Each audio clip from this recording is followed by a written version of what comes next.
What's up, everybody? This is Luke Patrick with the iPhone and we're slinging another video review at you today. This time looking at another game for iOS. We've got a new Sokoban. Right here you can see the icon, and as usual we aren't going to talk much, just pop straight into it and give you a show. So here you go, here's the main menu, and I'll talk about the gameplay in just a second, but I wanted to start off with, I really liked the menu that this app had to offer. That sounds weird, but I'm a sucker for 8-bit style graphics, and I really liked the logo, and then the scrolling thing here, and then just even the buttons. It looked very nice. I was a sucker for it. I'll admit it. Be sure the music is off. The one thing I didn't like about this app, before we get into things too heavily, the music really got on my nerves after a little while, so I turned that off. But other than that, this thing is fantastic. So I'm going to go ahead and show you what the gameplay is like. If you've ever played any kind of Sokoban game, or you might have played some and just aren't familiar with the term, you'll feel right at home. I'm going to start with the first level just to give you a demonstration of how this works. But essentially, you're tasked with getting these little red game pieces over to the little gray landing pads, I would call them. And to do that, you're charged with sliding them about and landing them in certain places and maneuvering so that they land where they should be. Then once you've done that, you've completed the level, and it rates how well you did based on how many moves you took to complete the level. And then you get a final score, and that's all nice and grand.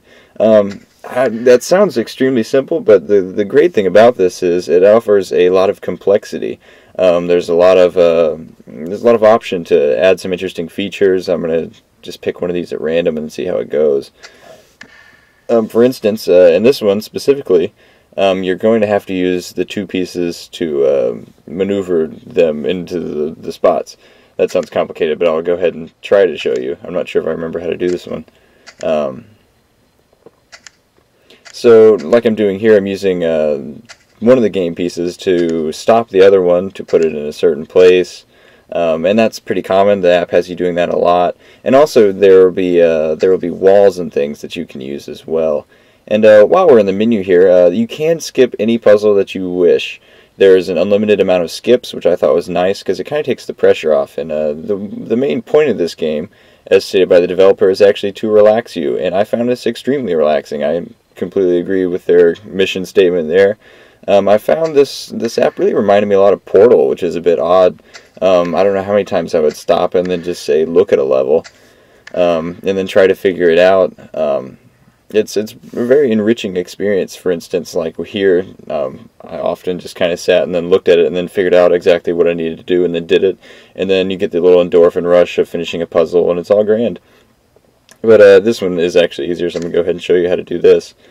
For example, I'm going to use these other pieces to stop the other two and then slide it in and finish it up. And it's things like that that make this a really complex game mechanic with a lot of room for interesting developments. And I really liked it. I thought it was a truly unique experience on the iPhone, and a very relaxing one at that. And it looks great, too, I have to admit. Like I said, I'm a sucker for this art style. And then each individual level, too, as well, has been extremely well crafted. I was very impressed with the amount of effort that's gone into this app. The developer has obviously put a lot of time into this, and it really shows. I think this is a great example of what a little bit of TNL can do for your apps.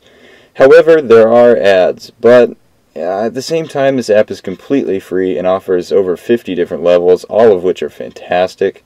So I'm willing to overlook the ads, although I have to admit they're pretty distracting. But we can cover that up as I've been doing. And I also like that each puzzle comes with a title that kind of hints at how it should be solved, and sometimes they're just funny. So this is nice. There's a lot of care that's been put into this, and I'm happy to applaud the effort that any developer puts into their app. That's pretty much it. You've got their basic options and things. You can also rewind any puzzle, so you can take steps backward if you think you've painted yourself into a corner, or you can reset the entire level at any point in time.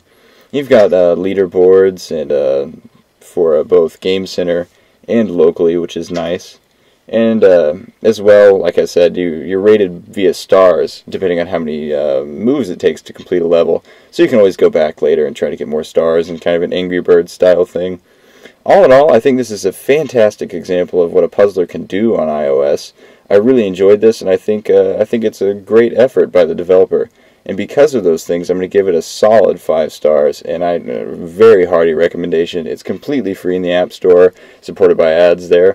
But other than that, there's no reason not to have this. I could easily spend a little bit of say about 5 minutes in the queue just playing with this, or even quite a while just relaxing after a long day at work.